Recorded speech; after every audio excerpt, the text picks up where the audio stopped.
Hello friends, welcome to your channel. ഞാൻ ഇന്ന് എടുക്കാൻ പോകുന്നത് +2 കെമിസ്ട്രിയിലെ ഫസ്റ്റ് ചാപ്റ്ററായ ദി സോളിഡ് സ്റ്റേറ്റ് ആണ്. അപ്പം എങ്ങനെയാണ് എടുക്കുന്നതെന്ന് പറഞ്ഞാൽ ടെക്സ്റ്റിൽ ഓരോ സെൻറ്റൻസ് വായിക്കും, എന്നിട്ട് നിങ്ങൾക്ക് മീനിങ് പറഞ്ഞു തരുവാണ് ചെയ്യുന്നത്. അപ്പോൾ ടെക്സ്റ്റ് ഉള്ളവർ ടെക്സ്റ്റ് തന്നെ നോക്കുക, എന്നിട്ട് ഞാൻ വായിക്കുന്ന കൂട്ടത്തിൽ വായിച്ചിട്ട് മീനിങ് നോക്കിയാൽ മതി. ഇനി അല്ല ടെക്സ്റ്റ് ഇല്ലാത്ത കൂട്ടുകാരാണെങ്കിൽ കുഴപ്പമില്ല, നമ്മുടെ സ്ക്രീനിൽ തന്നെ നോക്കിയാലും മതി. നമ്മുടെ തന്നെ ടെക്സ്റ്റ് ഉണ്ടെങ്കിൽ നമുക്ക് ആ ടെക്സ്റ്റുമായിട്ട് കുറച്ചും കൂടി ഒരു അറ്റാച്ച്മെൻ്റൊക്കെ തോന്നും. അതുകൊണ്ടാണ് ഞാൻ ടെക്സ്റ്റ് ഉള്ളവർ അതിൽ തന്നെ നോക്കിയാൽ മതി എന്ന് പറഞ്ഞത്. ഇനി ഇല്ലെങ്കിലും കുഴപ്പമില്ല. ഓക്കെ, അപ്പോൾ നമുക്ക് തുടങ്ങാം. ഓക്കെ, അപ്പം നമുക്ക് ചാപ്റ്റർ തുടങ്ങാം. ചാപ്റ്റർ തുടങ്ങുമ്പം ലെഫ്റ്റ് സൈഡിൽ കണ്ടോ കുറേ ഒബ്ജക്റ്റീവ്സ് കൊടുത്തിട്ടുണ്ട്. ഈ ഓരോ ഒബ്ജക്റ്റീവ്സാണ് നമ്മൾ പഠിക്കാൻ പോകുന്നത്. അതിനു മുമ്പ് നമുക്ക് ചാപ്റ്ററിന് ഒരു ഇൻട്രൊഡക്ഷൻ കൊടുത്തിട്ടുണ്ട്. അവിടെ തൊട്ടേ നമുക്ക് പഠിച്ചു തുടങ്ങാം. Okay. From earlier studies, we know that liquids and gases are called fluids because of their ability to flow. നമ്മളുടെ പഠനങ്ങൾ ഇതുവരെ നമ്മൾ പഠിച്ചത് വെച്ചിട്ട് നമുക്കറിയാം എന്താ, ലിക്വിഡ്സിനെയും ഗ്യാസസിനെയും നമ്മൾ ഫ്ലൂയിഡ്സ് എന്നാണ് വിളിക്കുന്നത്. ഇനി എന്തുകൊണ്ടാണ് നമ്മളിവരെ ഫ്ലൂയിഡ്സ് എന്ന് വിളിക്കുന്നത്? Because of their ability to flow. അവർക്ക് എന്തിനുള്ള കഴിവുണ്ട്? ഫ്ലോ ചെയ്യാനുള്ള കഴിവുണ്ട്. The fluidity in both of these states is due to the fact that the molecules are free to move about. And ഇവരുടെ ഫ്ലൂയിഡിറ്റിക്ക് കാരണം എന്താ, അല്ലെ ഇവർ ഫ്ലോ ചെയ്യാനുള്ള കാരണം എന്താ?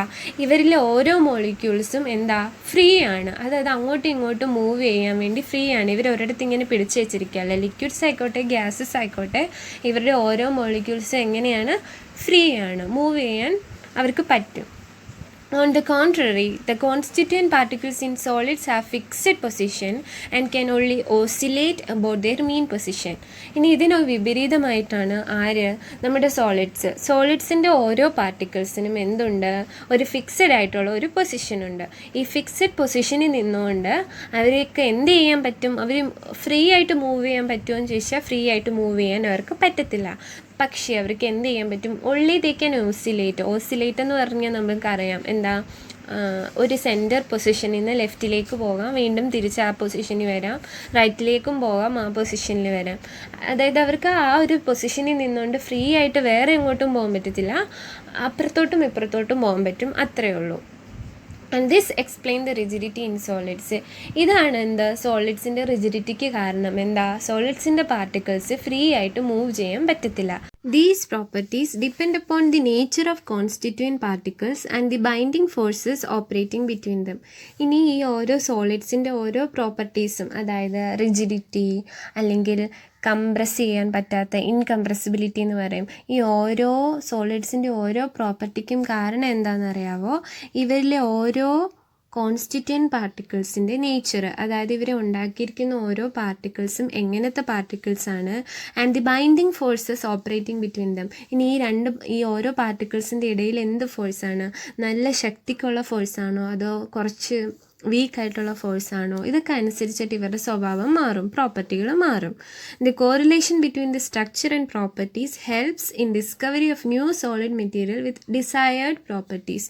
ഇനി നമുക്ക് ഇവരുടെ സ്ട്രക്ചർ അറിയാം, അതായത് ഇവരെങ്ങനെയാണ് ഇവരെ അറേഞ്ച് ചെയ്തിരിക്കുന്നത് എന്നറിയാമെങ്കിൽ നമുക്ക് ഇവരുടെ പ്രോപ്പർട്ടി മനസ്സിലാകും. ഇനി ഇത് രണ്ടും അറിയാമെങ്കിൽ നമുക്ക് എന്ത് ചെയ്യാൻ പറ്റും? നമുക്ക് ഇഷ്ടമുള്ള ഡിസൈറബിൾ ആയിട്ടുള്ള, നമുക്ക് ആഗ്രഹിക്കുന്ന പോലത്തെ നമുക്ക് മെറ്റീരിയലുകൾ ഉണ്ടാക്കാൻ നമുക്ക് സാധിക്കും. കാർബൺ നാനോ ട്യൂബ്സ് എന്ന് പറഞ്ഞ മെറ്റീരിയൽ നമ്മൾ ഇതുപോലെ ഉണ്ടാക്കിയ മെറ്റീരിയലാണ്. ഈ മെറ്റീരിയൽ ഉപയോഗിച്ചുകൊണ്ട് നമുക്ക് പുതിയ പുതിയ സാധനങ്ങൾ, അല്ലെ പുതിയ പുതിയ മെറ്റീരിയലുകൾ ഉണ്ടാക്കാം. ആ മെറ്റീരിയലുകൾക്ക് എന്തിനുള്ള കഴിവുണ്ടെന്ന് അറിയാവോ? അവർക്ക് സ്റ്റീലിനേക്കാളും സ്ട്രോങ്ങർ ആയിരിക്കും. അപ്പോൾ നമുക്കറിയാം, സ്റ്റീൽ ഉപയോഗിച്ചുകൊണ്ടിരുന്ന സ്ഥാനത്ത് നമുക്ക് എന്തുപയോഗിക്കാം? കാർബൺ നാനോ ട്യൂബ്സ് ഉപയോഗിക്കാം.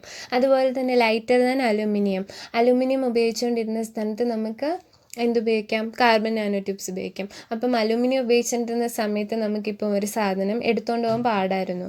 ഇവരിതിനേക്കാളും ലൈറ്റ് ആയതുകൊണ്ട് തന്നെ അലുമിനിയത്തിൻ്റെ സെയിം പ്രോപ്പർട്ടി തന്നെയുണ്ട്, പക്ഷേ അലുമിനിയത്തിനേക്കാളും ലൈറ്റ് ആയതുകൊണ്ട് ചിലപ്പോൾ നമുക്ക് എന്ത് ചെയ്യാൻ പറ്റും? നമുക്ക് അവർ ക്യാരി ചെയ്തുകൊണ്ട് പോകാൻ പറ്റുമായിരിക്കും. പിന്നെ അതുപോലെ തന്നെ കണ്ടക്ടിവിറ്റിയുടെ കാര്യം പറയുകയാണെങ്കിൽ കോപ്പറിനേക്കാളും കണ്ടക്ടിവിറ്റി ഏറ്റവും കൂടിയ ഒരു വസ്തുവാണ് കോപ്പർ. ഹീറ്റിനെയും അല്ലെങ്കിൽ കറണ്ടിനെയും ചൂടിനെയും കടത്തിവിടാൻ കഴിവുള്ളവരെയാണ് നമ്മൾ കണ്ടുവരുന്നത്. അപ്പം ആ കോപ്പറിനേക്കാളും നല്ല കണ്ടക്ടർ ആയിരിക്കും കാർബൺ നാനോ ട്യൂബ്സ് കൊണ്ടുണ്ടാക്കിയ വസ്തുക്കൾ.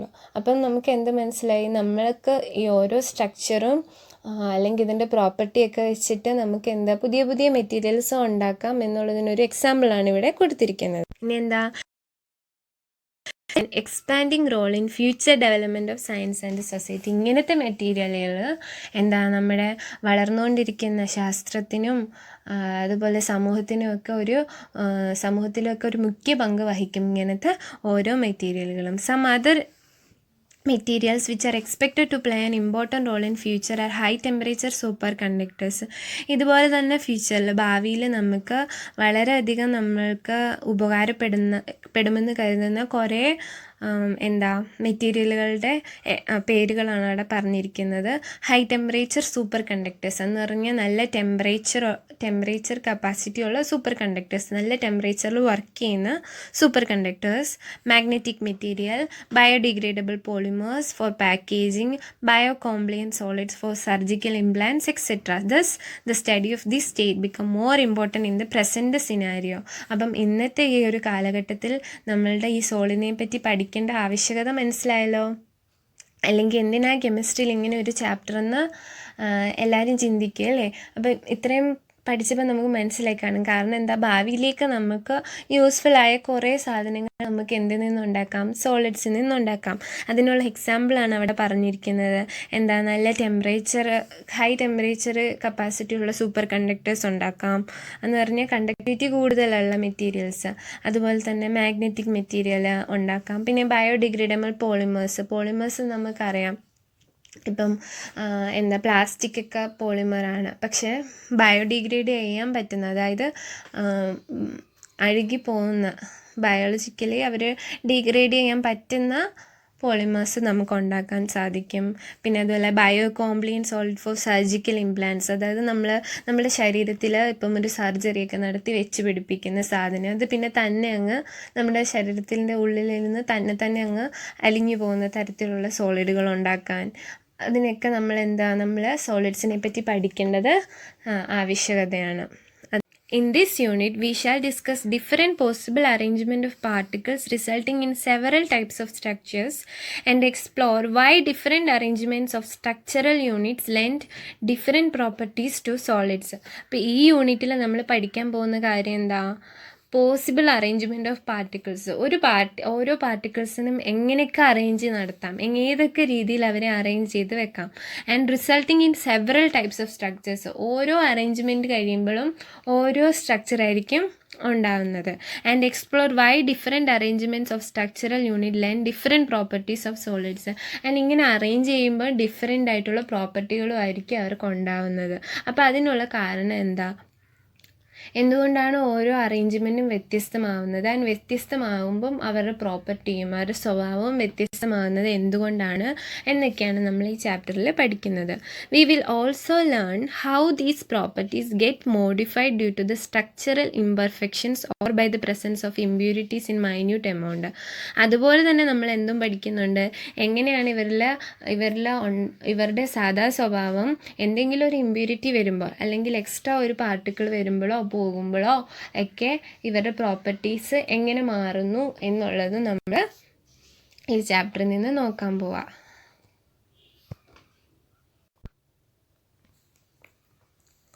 ഓക്കെ, അപ്പം നമുക്ക് first general characteristics of solid state.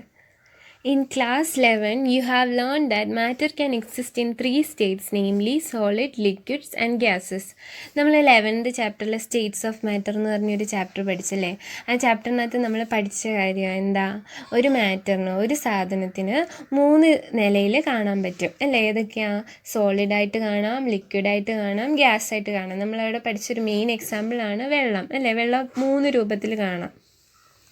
Under a given set of condition of temperature and pressure, which of these would be the most stable state of a given substance depend upon the net effect of 2 opposing factors. അതായത് under a given set of temperature എന്ന് പറഞ്ഞാൽ അത് ഏത് temperature വേണേലാകാം. ചിലപ്പോൾ തണുപ്പായിരിക്കും തന്നിരിക്കുന്നത്, ചിലപ്പം ചൂടായിരിക്കും തന്നത്.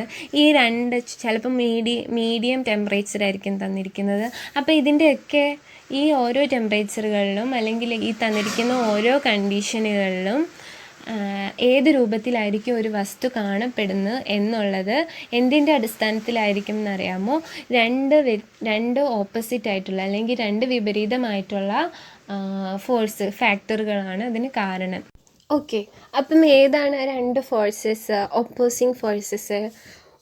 അതാണ് ഇനി നോക്കുന്നത്. These are intermolecular forces which tend to keep the molecules, ions or atoms closer, and the thermal energy which tend to keep them apart by making them move faster. അതായത് ഇന്റർമോളിക്കുലർ ഫോഴ്സസ് ആണ് ഒന്നാമത്തേത്. Intermolecular forces എന്താ ചെയ്യുന്നത്? പാർട്ടിക്കിൾസിനെ പിടിച്ച് അടുത്ത് നിർത്തുമെങ്കിൽ thermal energy എന്ന് പറയുന്നതാണ് രണ്ടാമത്തെ ഫാക്ടർ. അതെന്താ ചെയ്യുന്നത്? പാർട്ടിക്കിൾസിനെ ദൂരെയാക്കി നിർത്തും. എങ്ങനെയാണ്? By making them move faster. അവരെ ഫാസ്റ്റായിട്ട് മൂവ് ചെയ്യിപ്പിക്കും. അങ്ങനെയാണ് അവർ ദൂരെയായിട്ട് മാറി നിൽക്കുന്നത്. At sufficiently low temperature the thermal energy is low and intermolecular forces bring them so close that they cling to one another and occupy fixed position. നമ്മൾ മുമ്പേ പറഞ്ഞല്ലോ, at A given set of temperature and condition. ഇവിടെ തന്നിരിക്കുന്ന temperature എന്തുവാ? At sufficiently low temperature ആണെങ്കിൽ thermal energy law ആയിരിക്കും. Thermal energy എന്ന് പറഞ്ഞാൽ എന്താണെന്നറിയാമോ? ടെമ്പറേച്ചർ കൂടുമ്പോൾ പാർട്ടിക്കിൾസ് മൂവ് ചെയ്യും. ആ മൂവ്മെൻറ്റിൽ നിന്നുണ്ടാവുന്ന ഒരു എനർജിയാണ് തെർമൽ എനർജി. അപ്പം ഇവിടെ ടെമ്പറേച്ചർ ലോ ആണ്, അപ്പോൾ തെർമൽ എനർജി കുറവാണ്. ഈ സമയത്ത് ആരായിരിക്കും കൂടുതൽ? ഇൻ്റർമോളിക്കുലർ ഫോഴ്സ് കൂടുതലായിരിക്കും. അങ്ങനെ ഒരു സാഹചര്യം വരുമ്പോഴാണ് ഏത് സ്റ്റേറ്റ് ഉണ്ടാകുന്നതെന്ന് അറിയാമോ? ഒരു പാർട്ടിക്കിൾ സോളിഡ് സ്റ്റേറ്റിൽ നിലനിൽക്കുന്നത്. അതാണ് അവിടെ പറയുന്നത്. Intermolecular forces bring them so close that they cling to one another and occupy fixed position. അങ്ങനെ ഇന്റർമോളിക്കുലർ ഫോഴ്സസ് കൂടും. എപ്പം? ടെമ്പറേച്ചർ കുറവാകുമ്പം തെർമൽ എനർജി കുറയും. അപ്പോൾ ഇന്റർമോളിക്കുലർ ഫോഴ്സ് കൂടും. അപ്പം ഓരോ പാർട്ടിക്കിൾസും ഫിക്സഡ് പൊസിഷൻ ഉണ്ടാവും. They can still oscillate about their mean position and the substance exist in solid state. നമ്മൾ മുമ്പേ പറഞ്ഞ കാര്യം എന്താ? അവർക്ക് ഫിക്സഡ് പൊസിഷൻ ആണെങ്കിലും അവർ ഓസിലേറ്റ് ചെയ്യും. ഫ്രീ ആയിട്ട് മൂവ് ചെയ്യുമോ? ഇല്ല. ബട്ട് ദേ ക്യാൻ ഓസിലേറ്റ്, അല്ലേ? അവരുടെ മെയിൻ പൊസിഷനിൽ നിന്നുകൊണ്ട് അവർക്ക് ഓസിലേറ്റ് ചെയ്യാൻ പറ്റും. അങ്ങനെയാണ് ഒരു വസ്തു ഏത് സ്റ്റേറ്റിൽ നിലനിൽക്കുന്നത്? സോളിഡ് സ്റ്റേറ്റിലാവുന്നത്. ഇപ്പം ടെമ്പറേച്ചർ കൂടുതലായിരുന്നെങ്കിലോ സോളിഡ് സ്റ്റേറ്റിൽ നിലനിൽക്കുമായിരുന്നോ? ഇല്ല. ഇവിടെ ടെമ്പറേച്ചർ ലോ ആണ്, തെർമൽ എനർജി ലോ ആണ്, ഇന്റർമോളിക്കുലർ ഫോഴ്സസ് ഹൈ ആണ്. അപ്പോൾ ഈ മൂന്നെണ്ണം അണ്ടർലൈൻ ചെയ്യുക, അത് ഇമ്പോർട്ടൻ്റ് ആണ്. ഇനി അടുത്തത്, the following are the characteristic properties of solid state. ഇനി നമ്മൾ കുഞ്ഞിലേ തൊട്ട് പഠിക്കുന്നതാണ് സോളിഡ് സ്റ്റേറ്റിൻ്റെ ക്യാരക്ടറിസ്റ്റിക്സ്. എന്താണെന്ന് ഓർത്ത് നോക്കിക്കേ. Solids have definite mass, volume and shape, അല്ലേ?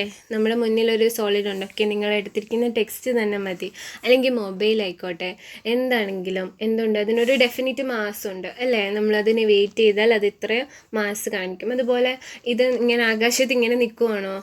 അല്ലല്ലോ. നമ്മളൊരു വസ്തു ഒരു ടേബിളിലോ എവിടെയെങ്കിലും വെക്കാമെങ്കിൽ നമുക്കറിയാം അതിൻ്റെ ഷേപ്പിലുള്ള സ്പേസ് അത് കവർ ചെയ്യുന്നുണ്ട്. അതിൻ്റെ അർത്ഥം എന്താ? അതിനൊരു വോളിയം ഉണ്ടെന്നാ. പിന്നെ അടുത്തതിനൊരു ഷേപ്പ് ഉണ്ട്, അല്ലേ? സോളിഡ് സബ്സ്റ്റൻസിനൊക്കെ ഷേപ്പ് ഉണ്ട്. ചിലർക്ക് നല്ല റെഗുലറായിട്ടുള്ള നല്ല സർഫസ് ഉള്ള ഷേപ്പായിരിക്കും, ചിലർക്ക് ഇറഗുലാരിറ്റീസ് ആയിരിക്കും. എന്നാലും എന്ത് തന്നെയാണേലും സോളിഡ്സിന് എന്തുണ്ട്? ഷേപ്പ് ഉണ്ട്. പിന്നെ intermolecular distances R short. Intermolecular distance, രണ്ട് മോളിക്യൂൾസ് തമ്മിലുള്ള ഡിസ്റ്റൻസ് കൂടുതലായിരിക്കുമോ കുറവായിരിക്കും. കാരണം എന്താ? അവരുടെ ഇന്റർമോളിക്കുലർ ഫോഴ്സസ് സ്ട്രോങ് ആണ്. മോളിക്യൂൾസ് പരസ്പരമുള്ള ഫോഴ്സ് സ്ട്രോങ് ആയതുകൊണ്ട് ഇന്റർമോളിക്കുലർ ഡിസ്റ്റൻസ് ഷോർട്ടാണ്. അതാണ് 2ഉം 3ഉം പോയിന്റിലായിട്ട് പറഞ്ഞിരിക്കുന്നത്. ഇനി നാലാമത്തെ പോയിന്റ് എന്താ? The constituent particles have fixed position. നമ്മൾ പറഞ്ഞ കാര്യം തന്നെയാണ്. എന്താ? സോളിഡ്സിലെ ഓരോ പാർട്ടിക്കിൾസിനും ഫിക്സഡ് പൊസിഷൻ ഉണ്ട്. ഇങ്ങനെ കറങ്ങി നടക്കാൻ പറ്റുമോ? ഇല്ല. ഫിക്സഡ് ആയിട്ടുള്ള പൊസിഷൻ ഉണ്ട്. പക്ഷെ അവർക്ക് എന്ത് ചെയ്യാനുള്ള കഴിവുണ്ട്? Can oscillate about there main position. ഇനി അഞ്ചാമത്തെ, they are incompressible and rigid. അത് നമുക്കറിയാം അല്ലേ. ഇൻകംപ്രസിബിൾ എന്താ മക്കളെ ഇൻകംപ്രസിബിൾ എന്ന് പറഞ്ഞാൽ? ഇൻകംപ്രസിബിൾ നമുക്കറിയാം, ഓൾറെഡി സോളിഡ്സിൻ്റെ പാർട്ടിക്കിൾസ് എങ്ങനെ ഇരിക്കുന്നത്, അടുത്തടുത്തായിട്ടാണ് ഇരിക്കുന്നത് അല്ലേ. ഇനി നമുക്ക് ഇവരെ കംപ്രസ് ചെയ്യാൻ പറ്റുമോ? അല്ലെങ്കിൽ നമ്മളിനി ഇവർക്ക് പ്രഷർ കൊടുത്താൽ പാർട്ടിക്കിൾസ് ഇവർക്ക് കയറിപ്പോകാൻ, അടുത്തടുത്ത് കയറിപ്പോകാൻ അല്ലെ അകത്തോട്ട് കയറിപ്പോകാൻ സ്ഥലമില്ല. ഇനി ഗ്യാസിൻ്റെയും ലിക്വിഡിൻ്റെയും കാര്യം ഓർത്തേ. ഗ്യാസസിൻ്റെ കാര്യമാണെങ്കിൽ പരമാവധി ദൂരെയാണ് പാർട്ടിക്കിൾസ് നിൽക്കുന്നത്. അപ്പം നമ്മൾ പ്രഷർ കൊടുക്കാമെങ്കിൽ എന്തോ പറ്റും, ഈ ഉള്ള സ്പേസിലേക്ക് മോളിക്യൂൾസ് കയറി പോകും. അതുകൊണ്ടാണ് നമുക്ക് അവരെ എന്ത് ചെയ്യാൻ പറ്റുന്നത്, കംപ്രസ് ചെയ്യാൻ പറ്റുന്നത്. പക്ഷേ സോളിഡ്സിൻ്റെ കേസ് എടുത്തേ, ഇനി ഓൾറെഡി അവരുടെ പാർട്ടിക്കിൾസ് തമ്മിൽ സ്പേസ് കുറവാണ്. അപ്പോൾ വീണ്ടും നമ്മൾ അവരെ പ്രഷർ കൊടുത്താൽ എന്തോ പറ്റും, അവരെ കംപ്രസ് ചെയ്യാൻ പറ്റത്തില്ല. അതുകൊണ്ടാണ് നമ്മൾ അവരെ എന്തെന്ന് പറയുന്നത്, അവർ റിജിഡ് ആണെന്ന് പറയുന്നത്. ഇതാ ഇൻട്രൊഡക്ടറി പാർട്ടിൽ കൊടുത്തിരിക്കുന്ന പോയിൻ്റ് എല്ലാം ഞാൻ ഒന്ന് എഴുതിയെന്നേ ഉള്ളൂ. ഓക്കെ, ജസ്റ്റ് ഒന്ന് നോക്കാൻ വേണ്ടി എല്ലാം ഷോർട്ടാക്കി എഴുതിയിരിക്കുക. Fluids are called gases and liquids. ഫ്ലൂയിഡ്സിൻ്റെ പാർട്ടിക്കിൾസിനെ ഫ്രീ ആയിട്ട് മൂവ് ചെയ്യാം. സോളിഡ്സിനാണെങ്കിൽ ഫിക്സഡ് പൊസിഷൻ ഉണ്ട്. അതുപോലെ they can oscillate about their mean position. പിന്നെ സോളിഡ്സ് റിജിഡ് ആണ്. പിന്നെ ഒരു സോളിഡിൻ്റെ പ്രോപ്പർട്ടീസ് എന്തിനെ ആശ്രയിച്ചിരിക്കുന്നു, nature of particles and binding force between particles. പിന്നെ സോളിഡ്സിൻ്റെ സ്ട്രക്ചർ ആൻഡ് പ്രോപ്പർട്ടീസ് അറിയാമെങ്കിൽ നമുക്ക് എന്തോ ഉണ്ടാക്കാം, ഡിസൈറബിൾ ആയിട്ടുള്ള മെറ്റീരിയൽസ് ഉണ്ടാക്കാം. അങ്ങനെ ഒരു എക്സാമ്പിളാണ് കാർബൺ നാനോ ട്യൂബ്. അത് സ്റ്റീലിന് പകരമായിട്ട് യൂസ് ചെയ്യാം, അലുമിനിയത്തിന് പകരമായിട്ട് യൂസ് ചെയ്യാം, കോപ്പറിന് പകരമായിട്ട് യൂസ് ചെയ്യാം. ആൻഡ് അതിനൊക്കെ എന്ത് യൂസാണെന്ന് ഓർക്കണം. സ്റ്റീൽ എന്തിന് പകരമായിട്ടാണ് ഉപയോഗിക്കുന്നത്, സ്ട്രോങ്ങർ ആയതുകൊണ്ട്. അലുമിനിയത്തെക്കാളും ലൈറ്റ് ആയതുകൊണ്ടാണ് ഉപയോഗിക്കുന്നത്. ആൻഡ് കോപ്പറിനേക്കാളും കണ്ടക്ടിവിറ്റി കൂടുതലാണ്. ഓക്കെ, ജനറൽ ക്യാരക്ടറിസ്റ്റിക്സിൻ്റെ ആ പോർഷനിൽ ഷോർട്ടാക്കിയിട്ട് എഴുതിയിട്ടുള്ളതാണ്. ഓക്കെ, സ്റ്റേറ്റ്സ് ഓഫ് സബ്സ്റ്റൻസ് എന്തിനെ ഡിപ്പെൻഡ് ചെയ്യുന്നു, രണ്ട് ഓപ്പോസിങ് ഫാക്ടേഴ്സ്, ഇൻ്റർമോളിക്കുലർ ഫോഴ്സിനെയും തെർമൽ എനർജീനെയും. പിന്നെ സോളിഡ് സ്റ്റേറ്റ് ആയിട്ടിരിക്കാനുള്ള കണ്ടീഷൻസ് എന്തൊക്കെയാണ്, low temperature, low thermal energy and high intermolecular forces. പിന്നെ സോളിഡ്സിൻ്റെ ക്യാരക്ടറിസ്റ്റിക് പ്രോപ്പർട്ടീസ്, മാസ് ഉണ്ട്, ഡെഫിനിറ്റ് മാസ് ഉണ്ട്, ഡെഫിനിറ്റ് വോളിയം, ഡെഫിനിറ്റ് ഷേപ്പ്. പിന്നെ ഇൻ്റർമോളിക്കുലർ ഡിസ്റ്റൻസ് ഷോർട്ടാണ്, ഇൻ്റർമോളിക്കുലർ ഫോഴ്സ് സ്ട്രോങ് ആണ്, ഫിക്സഡ് പൊസിഷനാണ്, പാർട്ടിക്കിൾസ് ഓസിലേറ്റ് ചെയ്യത്തുള്ളൂ അവരുടെ പൊസിഷനിലിരുന്നുകൊണ്ട്, and incompressible and rigid. Okay, അപ്പം നമ്മുടെ നെക്സ്റ്റ് ടോപ്പിക് എന്താ, അമോർഫസ് ആൻഡ് ക്രിസ്റ്റലൈൻ സോളിഡ്സ് ആണ്. അപ്പോൾ ആദ്യം തന്നെ നമുക്ക് ക്രിസ്റ്റലൈൻ സോളിഡ്സിനും അമോർഫസ് സോളിഡ്സിനും എക്സാമ്പിൾ നോക്കാം. ക്രിസ്റ്റലൈൻ സോളിഡ്സിൻ്റെ എക്സാമ്പിളാണ് NaCl, ക്വാർട്സ്. ഇനി അതുപോലെ അമോർഫസ് സോളിഡ്സിനോ ഗ്ലാസോ പ്ലാസ്റ്റിക്കോ ആകാം, അല്ലെങ്കിൽ റബ്ബറൊക്കെ ആവാം. ഓക്കെ, അപ്പം എക്സാമ്പിൾ ഉള്ളപ്പോൾ നമുക്ക് മനസ്സിലായല്ലോ. ഏകദേശം ഇപ്പം തന്നെ ഒരു രൂപം കിട്ടിയില്ലേ, എന്തായിരിക്കും ക്രിസ്റ്റലൈൻ സോളിഡ്, എന്തായിരിക്കും അമോർഫസ് സോളിഡ്സ്. അതായത് നമ്മളിപ്പം ഒരു NaClൻ്റെയും അല്ലെങ്കിൽ നമ്മുടെ ഗ്ലാസ്സോ പ്ലാസ്റ്റിക്കോ റബ്ബറോ അതിൻ്റെയൊക്കെ ഒരു രൂപം വെച്ചിട്ട് തന്നെ ഇപ്പം തന്നെ ഒരു ഐഡിയ കിട്ടിയില്ലേ, എന്തായിരിക്കും ക്രിസ്റ്റലൈൻ സോളിഡ്സും എന്തായിരിക്കും അമോർഫസ് സോളിഡ്സ് എന്നും. അപ്പം നിങ്ങൾ ഇനി ഓരോ ക്യാരക്ടേഴ്സ് പറയുമ്പോൾ ഈ എക്സാമ്പിളിനെ ഓർത്താൽ മതി. Okay, the solids can be classified as crystalline or amorphous solid on the basis of nature of order present in arrangement of their constituent particles. ഈ സോളിഡ്സിനെ ക്രിസ്റ്റലൈൻ ആയിട്ടും അമോർഫസ് ആയിട്ടും എങ്ങനെയാണ് തിരിച്ചിരിക്കുന്നത്, ഇതിനകത്ത് ഓരോ പാർട്ടിക്കിൾസിൻ്റെയും അവരെ അറേഞ്ച് ചെയ്തിരിക്കുന്ന ഓർഡർ എങ്ങനെയാണോ അതിൻ്റെ അടിസ്ഥാനത്തിലാണ്. അതായത് എന്തിൻ്റെ അടിസ്ഥാനത്തിലാണ് രണ്ടായിട്ട് തിരിച്ചിരിക്കുന്ന, nature of order present in the arrangement of particles arrange ചെയ്തിരിക്കുന്ന ഓർഡറിൻ്റെ ബേസിസിലാണ്. നല്ല കറക്റ്റ് ഓർഡർ ആണെങ്കിൽ അത് ക്രിസ്റ്റലൈനാണ്. ഓർഡർ ഡിഫറെൻ്റ് പല കൃത്യമായിട്ടൊന്നും അല്ല അറേഞ്ച് ചെയ്തിരിക്കുന്നെങ്കിൽ അത് അമോർഫസ് ആണ്. Crystalline solid usually consists of large number of small crystals, each of them having a definite characteristic geometric shape. ഒരു ക്രിസ്റ്റലൈൻ സോളിഡ് ആണെങ്കിൽ അതിനെന്തുണ്ട്, ഒരുപാട് സ്മോൾ ക്രിസ്റ്റൽ വെച്ചിട്ടാണ് ഒരു ക്രിസ്റ്റലൈൻ സോളിഡ് ഉണ്ടാക്കിയിരിക്കുന്നത്. ആൻഡ് ഈ ഓരോ സ്മോൾ ക്രിസ്റ്റൽസിനും എന്തുണ്ടെന്ന് പറയുമ്പോൾ ഒരു ഡെഫിനിറ്റ് ആയിട്ടുള്ള ഒരു ജോമെട്രിക്കൽ ഷേപ്പ് ഉണ്ട്. അപ്പോൾ ക്രിസ്റ്റലൈൻ സോളിഡ്സിൽ ക്രിസ്റ്റലൈൻ സോളിഡ്സ് ഉണ്ടാക്കിയിരിക്കുന്ന സ്മോൾ പാർട്ടിക്കിൾസ് വെച്ചിട്ടാണ്, അല്ലെങ്കിൽ ക്രിസ്റ്റലുകൾ വെച്ചിട്ടാണ്. ഓരോ ക്രിസ്റ്റലുകൾക്കും ഡെഫിനിറ്റ് ആയിട്ടുള്ള ഷേപ്പ് ഉണ്ട്. The arrangement of constituent particles, atoms, molecules or ions in a crystal is ordered and repetitive in 3 dimension. അതായത് ഈ ഓരോ കോൺസ്റ്റിറ്റ്യൂവൻറ്റ് പാർട്ടിക്കിൾസും, അയോൺ ആയിക്കോട്ടെ, ആറ്റം ആയിക്കോട്ടെ, മോളിക്യൂൾസ് ആയിക്കോട്ടെ, ക്രിസ്റ്റലൈൻ സോളിഡ്സിൽ എങ്ങനെ അറേഞ്ച് ചെയ്തിരിക്കുന്നത് ഓർഡറായിട്ടാണ് അറേഞ്ച് ചെയ്തിരിക്കുന്നത്. അതുപോലെ തന്നെ റെപ്പറ്റീഷനും ഉണ്ട്. അതായത് സെയിം പാറ്റേൺ ആയിരിക്കും. ഫസ്റ്റ് ഒരു പാറ്റേൺ ഉണ്ടെങ്കിൽ ആ പാറ്റേൺ തന്നെ ആയിരിക്കും വീണ്ടും ആ എൻ്റയർ ക്രിസ്റ്റൽ ഫുള്ള് ഒരു സെയിം പാറ്റേൺ ആയിരിക്കും ഉണ്ടാവുക. If you observe the pattern in one region of the crystal, we can predict accurately the position of particles in any other region of the crystal, however far they may be from the place of observation. അതായത് ഇപ്പം നമ്മൾ ഒരു region, ഒരു ക്രിസ്റ്റലിൻ്റെ അല്ലെങ്കിൽ ഒരു crystalline സോളിഡിൻ്റെ ഒരു റീജിയനിലുള്ള ഒരു pattern നമ്മൾ ഒബ്സർവ് ചെയ്തെങ്കിൽ നമുക്ക് ആ ക്രിസ്റ്റലിൻ്റെ ഏത് സൈഡിലുള്ള പാറ്റേൺ നമുക്ക് പ്രെഡിക്റ്റ് ചെയ്യാൻ പറ്റും, ഇങ്ങനെ തന്നെ ആയിരിക്കുമെന്ന്. കാരണം എന്താ, ഒരു ക്രിസ്റ്റലിൽ തുടങ്ങുമ്പോൾ തൊട്ട് ലാസ്റ്റ് വരെ സെയിം പാറ്റേൺ ആയിരിക്കും ആൻഡ് സെയിം ഓർഡറും ആയിരിക്കും. Thus crystal have a long range order. അതുകൊണ്ട് നമുക്ക് എങ്ങനെ പറയാം, ക്രിസ്റ്റൽസിന് എന്താണെന്ന് പറയാം, ലോങ് റേഞ്ച് ഓർഡർ ആണെന്ന് പറയാം. Which means that there is A regular pattern of arrangement of particles which repeat itself periodically over the entire crystal. ആ ക്രിസ്റ്റൽ സോളിഡ് മുഴുവനായിട്ടും എന്ത് കാണും, പാർട്ടിക്കിൾസിൻ്റെ അറേഞ്ച്മെൻറ്റ് ഒരു സെയിം പാറ്റേണും ആയിരിക്കും. ആൻഡ് ആ പാറ്റേൺ ഇങ്ങനെ റിപ്പീറ്റ് ചെയ്ത് എൻ്റെ ക്രിസ്റ്റൽ ഫുൾ കാണാനും സാധിക്കും. എക്സാമ്പിൾ ഏതാ, സോഡിയം ക്ലോറൈഡും ക്വാർട്സും. ഇനി glass, rubber and many plastics do not form crystals when their liquid solidify on cooling. അതായത് ഗ്ലാസ്, റബ്ബർ, പ്ലാസ്റ്റിക് ഇവരുടെയൊക്കെ ലിക്വിഡ്സ് കൂൾ ചെയ്യുമ്പം എന്തായിട്ട് മാറുന്നില്ല, ക്രിസ്റ്റലായിട്ട് മാറുന്നില്ല. These are called amorphous solids. അങ്ങനെയുള്ള വസ്തുക്കളെ നമ്മൾ എന്തെന്നാണ് വിളിക്കുന്നത്, അമോർഫസ് സോളിഡ്സ് എന്നാണ് വിളിക്കുന്നത്. The term amorphous come from the Greek word amorphos meaning no form. Amorphous എന്നുള്ള വാക്ക് എവിടെ നിന്നാണ് വരുന്നത്, ഗ്രീക്ക് വേർഡായിട്ടുള്ള അമോർഫോസ് എന്ന് പറഞ്ഞ വാക്കിൽ നിന്നാണ് വരുന്നത്. അതിൻ്റെ അർത്ഥം എന്താ, നോ ഫോം. അപ്പോൾ ആ പേരിന് തന്നെയുണ്ട് എന്താ, പ്രത്യേകിച്ച് ഒരു അറേഞ്ച്മെൻറ്റ് പാർട്ടിക്കിൾസിനൊന്നും ഇല്ല, പ്രത്യേകിച്ച് ഓർഡർ ഒന്നും അല്ല അറേഞ്ച് ചെയ്തിരിക്കുന്നെങ്കിൽ നമ്മൾ അവരെ എന്തെന്ന് വിളിക്കും, അമോർഫസ് സോളിഡ്സ് എന്ന് വിളിക്കും. The arrangement of constituent particles in such a solid has only short range order. അപ്പം അമോർഫസ് സോളിഡ്സിനകത്ത് എങ്ങനെയാണ് ഓർഡർ, ഷോർട്ട് റേഞ്ച് ഓർഡറാണ്. നോ ഓർഡർ എന്ന് ഒരിക്കലും പറയില്ല, ഷോർട്ട് റേഞ്ച് ഓർഡറാണ്. അതായത് കുറച്ച് ഒരു സ്ഥലം വരെ അല്ലെങ്കിൽ എൻ്റെ ക്രിസ്റ്റൽ ഫുൾ സെയിം ഓർഡർ ഇവർ കാണിക്കണം എന്നില്ല. പക്ഷേ ഷോർട്ട് റേഞ്ച് ഓർഡർ ഉണ്ട്. ക്രിസ്റ്റൽസിൻ്റെ ഏതെങ്കിലുമൊക്കെ റീജിയനുകളിൽ ഇവർ ഓർഡർ കാണിക്കാം.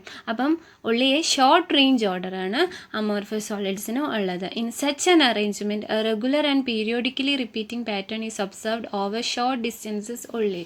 അവിടെ നമുക്ക് ഓർഡറായിട്ടുള്ള ഒരു അല്ലെങ്കിൽ സെയിം പാറ്റേൺ നമുക്ക് കുറച്ച് ദൂരമൊക്കെ കാണത്തുള്ളൂ. എൻ്റയർ ആയിട്ടൊരു ക്രിസ്റ്റൽ മുഴുവൻ കാണാൻ പറ്റത്തില്ല. Regular patterns are scattered and in between the arrangement is disordered. അപ്പം റെഗുലറായിട്ടുള്ള പാറ്റേൺസ് അവിടെ ഇവിടങ്ങളായിട്ടേ കാണത്തുള്ളൂ. അതിൻ്റെ ഇടയിലൊക്കെ പാർട്ടിക്കിൾസ് അറേഞ്ച് ചെയ്തിരിക്കുന്നത് ഡിഫറെൻ്റ് ആയിട്ടുള്ള അല്ലെങ്കിൽ ഡിസോർഡർ ആയിട്ടുള്ള അറേഞ്ച്മെൻറ്റ്സ്. ഇടയ്ക്കിടയ്ക്ക് പല സ്ഥലങ്ങളിലായിട്ട് നമുക്ക് ഓർഡറുകൾ കാണാം. അതായത് ഷോർട്ട് റേഞ്ച് ഓർഡേഴ്സ് ഓരോ സ്ഥലങ്ങളിലായിട്ട് കാണാം. പക്ഷേ ഇടയിലൊക്കെ പാർട്ടിക്കിൾസ് ഡിസോർഡേർഡ് ആയിട്ട് കിടക്കുകയാണ്. അതായത് ഒരു കണ്ടിന്യൂറ്റി ഇല്ല. ലോങ് റേഞ്ച് ഓർഡർ ആണെന്ന് നമുക്ക് പറയാൻ പറ്റത്തില്ല. The structures of quartz crystalline and quartz glass are shown in figure 1.1. അപ്പം കണ്ടോ, ഫിഗറിനകത്ത് കാണിച്ചിട്ടുണ്ട് ക്രിസ്റ്റലൈൻ സോളിഡ്സിൻ്റെയും ക്വാർട്സിൻ്റെയും ക്വാർട്സ് ഗ്ലാസ് അമോർഫസ് സോളിഡാണ്. അതിൻ്റെ രണ്ടിൻ്റെയും പാറ്റേൺ കാണുമ്പോഴേ നമുക്കറിയാം അല്ലേ. ഒരെണ്ണത്തിനകത്ത് നമുക്ക് റെഗുലർ ആയിട്ടൊരു പാറ്റേൺ ഉണ്ട്. എൻ്റെ ക്രിസ്റ്റൽ ഫുള്ള് നമുക്ക് സെയിം ആണ് കാണാൻ പറ്റുന്നത്.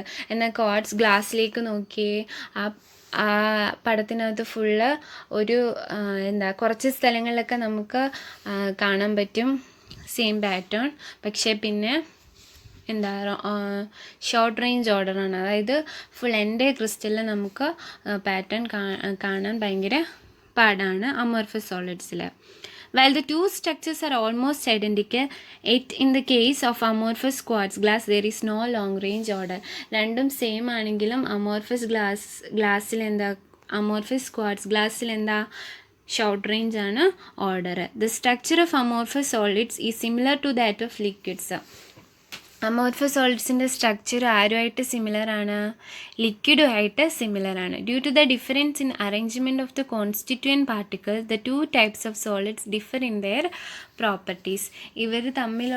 ഇവരുടെ ഉള്ളിലെ പാർട്ടിക്കിൾസ് ഡിഫറെൻ്റ് ആയിട്ട് അറേഞ്ച് ചെയ്തിരിക്കുന്നതുകൊണ്ട് തന്നെ ഇവരുടെ പ്രോപ്പർട്ടികളും അമോർഫസ് സോളിഡ്സിനും വേറെ പ്രോപ്പർട്ടിയാണ്, ക്രിസ്റ്റലൈൻ സോളിഡ്സിനും വേറെ പ്രോപ്പർട്ടിയാണ്.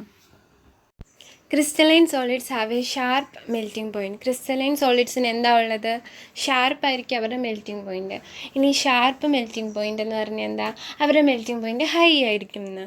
അപ്പം മെൽറ്റിംഗ് പോയിൻറ്റ് ഹൈ ആണെങ്കിൽ എന്താ? കുറേ മെൽറ്റ് ചെയ്യണമെങ്കിൽ കുറേ സമയം എടുക്കും, അല്ലെങ്കിൽ മെൽറ്റ് ചെയ്യണമെങ്കിൽ നല്ല ടെമ്പറേച്ചർ ഉണ്ടെങ്കിലേ മെൽറ്റ് ആവത്തുള്ളൂ. മെൽറ്റിംഗ് പോയിൻറ്റ് കുറവാണെങ്കിൽ അതിൻ്റെ അർത്ഥം എന്താ? പെട്ടെന്ന് തന്നെ മെൽറ്റ് ആകുമെന്ന് അതിൻ്റെ അർത്ഥം.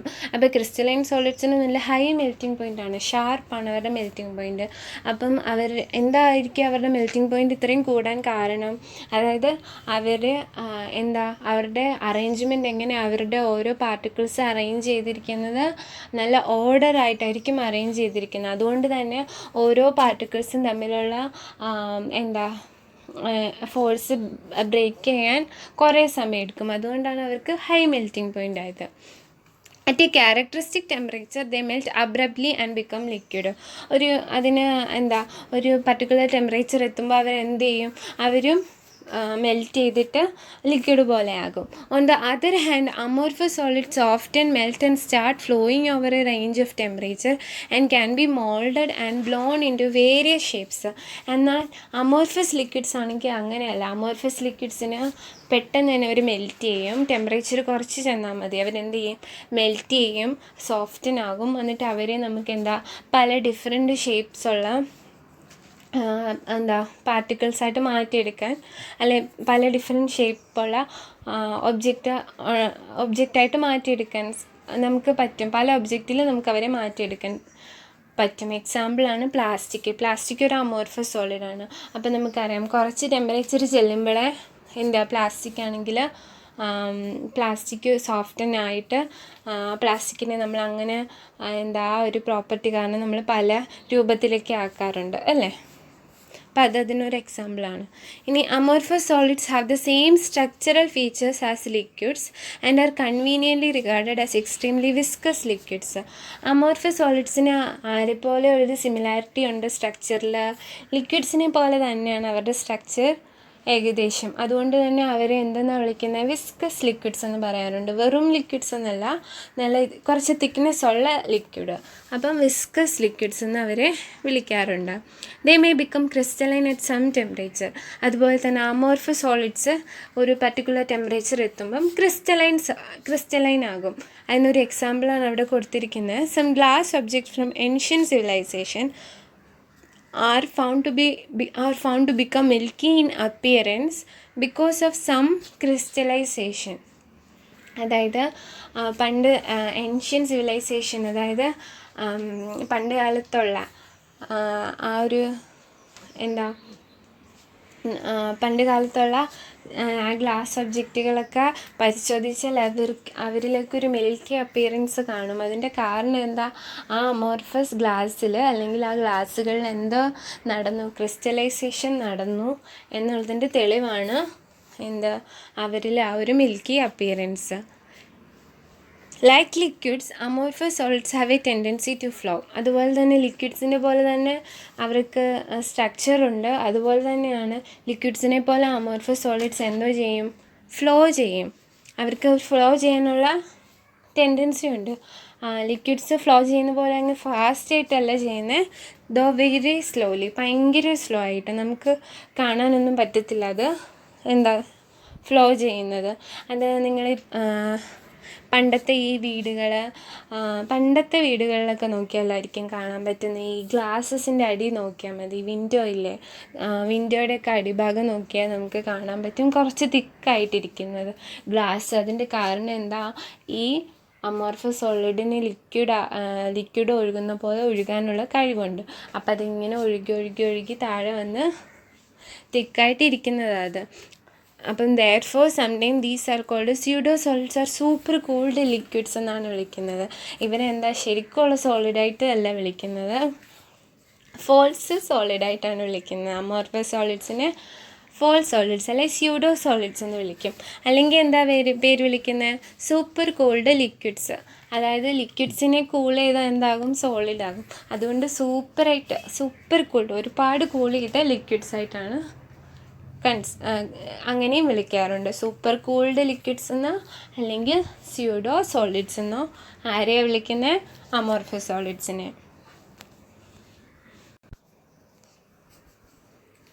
ഇനി എന്താ, amorphous solids are isotropic in nature.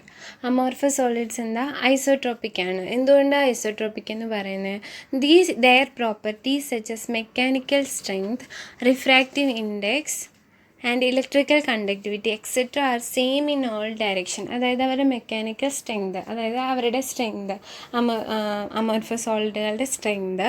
പിന്നെ റിഫ്രാക്റ്റീവ് ഇൻഡെക്സ് എന്ന് പറഞ്ഞാൽ എന്താ, അവരിൽ കൂടെ ലൈറ്റ് കടന്നു പോകുന്ന വേഗത. ആൻഡ് ഇലക്ട്രിക്കൽ കണ്ടക്ടിവിറ്റി, അതായത് ഇലക്ട്രിസിറ്റിയെ കടത്തിവിടാനുള്ള കഴിവ്. R same in all direction, അത് എല്ലാ ഡയറക്ഷനിലും എങ്ങനെയായിരിക്കും, സെയിം ആയിരിക്കും. എന്തുകൊണ്ടായിരിക്കും അത് സെയിം ആയിരിക്കുന്നത്, ഓക്കെ, അതിൻ്റെ പാർട്ടിക്കിൾസ് അറേഞ്ച് ചെയ്തിരിക്കുന്നത് എങ്ങനെയാണ്, ഷോർട്ട് റേഞ്ച് ഓർഡറാണ്. അതായത് കൃത്യമായിട്ടുള്ള അറേഞ്ച്മെൻ്റ് അല്ല, പലയിടത്തും പല പാർട്ടിക്കിൾസ്. അതുകൊണ്ട് തന്നെ ഏത് ഡയറക്ഷനിൽ പോയാലും അവിടെ എല്ലാ ഡയറക്ഷനിലും ഏകദേശം സെയിം ടൈപ്പ് ഓഫ് പാർട്ടിക്കിൾസ് ആയിരിക്കും അപ്പുറം ഇപ്പുറയും വരുന്നത്.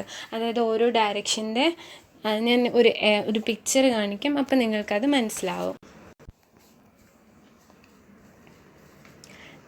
കണ്ടോ, ഇതിപ്പോൾ 2 ഡയറക്ഷൻ കാണിച്ചിട്ടുണ്ട്, നേരെ മേളിലോട്ടും നേരെ സൈഡിലോട്ടും 2 ഡയറക്ഷൻ കാണിച്ചിട്ടുണ്ട്. ഇനി 2 ഡയറക്ഷൻ നോക്ക്, 2 ഡയറക്ഷൻ്റെയും ചുറ്റുമുള്ള പാർട്ടിക്കിൾസ് നോക്ക്, സിമിലറാണ്. അതുകൊണ്ട് തന്നെ ഇവരുടെ മെക്കാനിക്കൽ സ്ട്രെങ്ത്, ഇവരുടെ റിഫ്രാക്റ്റീവ് ഇൻഡെക്സ്, ഇവരുടെ electrical conductivity same in all direction. എല്ലാ ഡയറക്ഷനിലും ഇവരുടെ ഈ 3 കാര്യങ്ങൾ എന്തായിരിക്കും, സെയിം ആയിരിക്കും. ഇനി ക്രിസ്റ്റലിൻ്റെ കാര്യം നോക്കിക്കേ, 2 ഡയറക്ഷൻ കൊടുത്തിട്ടുണ്ട്. ഈ പടവോ അല്ലെങ്കിൽ ടെക്സ്റ്റിൽ ആ പിക്ചർ നോക്കിയാലും മതി. നോക്കൂ, നേരെയും ഒരെണ്ണം കൊടുത്തിട്ടുണ്ട്, കുറച്ചൊരെണ്ണം ചരിഞ്ഞും കൊടുത്തിട്ടുണ്ട്. ഈ 2 ആണെങ്കിലും നോക്കൂ, പാർട്ടിക്കിൾസിൻ്റെ ഡിഫറൻസ് കണ്ടോ, മേളിലോട്ട് പോകുന്ന ആ ആരോയിൽ നോക്കിക്കേ, അപ്പുറം ഇപ്പുറം ഉള്ള പാർട്ടിക്കിൾസ് 2 സെയിം പാർട്ടിക്കിൾസ് ആണ്. ഇനി ബി ഡയറക്ഷനിൽ പോകുന്ന നോക്കിക്കേ, ഡിഫറെൻറ്റ് ടൈപ്സ് ഓഫ് പാർട്ടിക്കിൾസ് ആണ്. അതുകൊണ്ട് തന്നെ ഈ 3 ഫിസിക്കൽ പ്രോപ്പർട്ടികളും ഈ 2 ഡയറക്ഷനിലും വേറെ ആയിരിക്കും. മേലോട്ട് പോകുമ്പം ഉള്ളതുപോലെ അല്ലായിരിക്കും ഇച്ചിരി ചരിഞ്ഞു പോകുന്ന ആ ബി ഡയറക്ഷനിൽ പോകുമ്പോൾ ഉള്ളത്. അതാണ് ആ പാരഗ്രാഫിൽ പറയുന്നത്, it is because there is no long range order in them and arrangement of particle is not definite along all direction. Amorphous സോളിഡ്സിലാണെങ്കിൽ എല്ലാ ഡയറക്ഷനിലും പാർട്ടിക്കിൾസിൻ്റെ അറേഞ്ച്മെൻറ്റ് ഓർഡർ അല്ല, അതുകൊണ്ട് തന്നെ എല്ലാ ഡയറക്ഷനിലും ഏകദേശം സെയിം ആയിരിക്കും particles. So therefore value of any physical property would be same along any direction. ഏത് ഡയറക്ഷൻ ആയിരുന്നാലും വാല്യൂ സെയിം ആയിരിക്കും.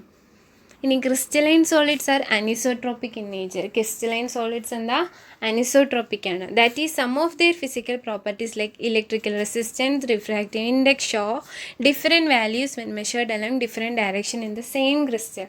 ഒരു സെയിം ക്രിസ്റ്റൽ അല്ലെങ്കിൽ ഒരു സെയിം സോളിഡ് ആണെങ്കിൽ തന്നെ നോക്കുക, ആ പടത്തിൽ നോക്കുക, AB ഡയറക്ഷനിലും CD ഡയറക്ഷനിലും പാർട്ടിക്കിൾസിൻ്റെ അറേഞ്ച്മെൻറ്റ് ഡിഫറെൻ്റ് ആണ് ചുറ്റും. അതുകൊണ്ട് തന്നെ ഓരോ പ്രോപ്പർട്ടികളും ഡിഫറെൻ്റ് ആയിരിക്കും. അവരൊരു എക്സാമ്പിൾ പറഞ്ഞിരിക്കുന്നതാണ്, mechanical properties such as resistance to shearing stress might be quite different in 2 directions indicated in the figure. അതായത് 2 ഡയറക്ഷൻ കാണിച്ചിട്ടുണ്ടല്ലോ, മെക്കാനിക്കൽ സ്ട്രെങ്ത് അഗെയിൻസ്റ്റ് ഷിയറിങ്. അതായത് ഇപ്പം എ ബി പാർട്ടിൽ നമ്മൾ ഷിയറിങ് സ്ട്രെസ് എന്ന് പറഞ്ഞാൽ നമ്മളിങ്ങനെ തിരിക്കാൻ ശ്രമിക്കത്തില്ലേ, നമ്മളിങ്ങനെ തിരിക്കാൻ ശ്രമിക്കുമ്പം എ ബി ഡയറക്ഷനിൽ കുറച്ചും കൂടെ എന്തായിരിക്കും സ്ട്രെങ്ത് കൂടുതൽ കൊടുക്കേണ്ടി വരും, നമ്മൾ കുറച്ച് സ്ട്രെങ്ത് കൂടുതൽ എടുക്കേണ്ടി വരും.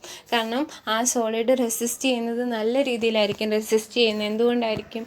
സെയിം ടൈപ്പ് ഓഫ് ഏകദേശം പാർട്ടിക്കിൾസ് സെയിം ആണ്. ഇനി സി ഡി ഡയറക്ഷനിലാണെങ്കിലോ നമ്മൾ സ്ട്രെസ് കൊടുക്കുമ്പോഴത്തേനും അധികം എന്ത് ചെയ്യേണ്ട വരത്തില്ല, നമ്മളധികം ഫോഴ്സ് സ്ട്രെസ് കൊടുക്കേണ്ട വരത്തില്ല. കാരണം അവിടെ അത്രയും റെസിസ്റ്റൻസ് കാണത്തില്ല, അല്ലെങ്കിൽ അത്രയും റെസിസ്റ്റൻസ് എന്ന് പറഞ്ഞാൽ അത്രയും അതിനെ എതിർക്കത്തില്ല. കാരണം എന്താ, ഡിഫറൻസ് പാർട്ടിക്കിൾസ് ഡിഫറെൻ്റ് ആണ് അവിടുത്തെ. അതുകൊണ്ട് തന്നെ അവർ അധികം നമ്മൾ എന്ത് ചെയ്യില്ല, റെസിസ്റ്റ് ചെയ്യത്തില്ല, നമ്മൾ തിരിക്കുന്നതിനെ അധികം റെസിസ്റ്റ് ചെയ്യത്തില്ല. അപ്പോൾ അത് രണ്ട് ഡയറക്ഷനിൽ ഒരുപോലാണോ മെക്കാനിക്കൽ സ്ട്രെങ്ത്? അല്ല, പാർട്ടിക്കിളിൻ്റെ വ്യത്യാസം ഉള്ളത് കൊണ്ട് തന്നെ സ്ട്രെങ്തിനും വ്യത്യാസമുണ്ട് along different direction in crystalline solid. Crystalline സോളിഡിന് പല ഡയറക്ഷനിലും ഫിസിക്കൽ പ്രോപ്പർട്ടികളും ഡിഫറെൻ്റ് ആയിരിക്കും. The difference between the crystalline solids and amorphous solids are summarized in table 1.1. ഇനി ഈ ക്രിസ്റ്റലൈൻ സോളിഡിനും അമോർഫസ് സോളിഡ്സും തമ്മിലുള്ള ഡിഫറൻസ് ആണ് ഈ ഒരു ടേബിളിൽ കൊടുത്തിരിക്കുന്നത്. ശരിക്കും ഇത്രയും നമ്മൾ പഠിച്ചെങ്കിലും ഈ ഒരു ബോക്സ് നോക്കാനേ ഞാൻ പറയത്തുള്ളൂ. കാരണം നമ്മൾ പഠിച്ചതെല്ലാം ഇവിടെ സമ്മറൈസ് ചെയ്ത് എഴുതിയിട്ടുണ്ട്. പിന്നെ നമ്മൾ ഈ പോയിൻ്റ് ഒന്ന് നോക്കിയാൽ മതി. ഈ പോയിൻ്റ് നമുക്ക് ഓർമ്മയുണ്ടെങ്കിൽ നമുക്ക് തന്നെ എഴുതാനും പറ്റും. ഓക്കെ, ബാക്കി പോർഷന് നമുക്ക് അടുത്ത വീഡിയോയിൽ നോക്കാം.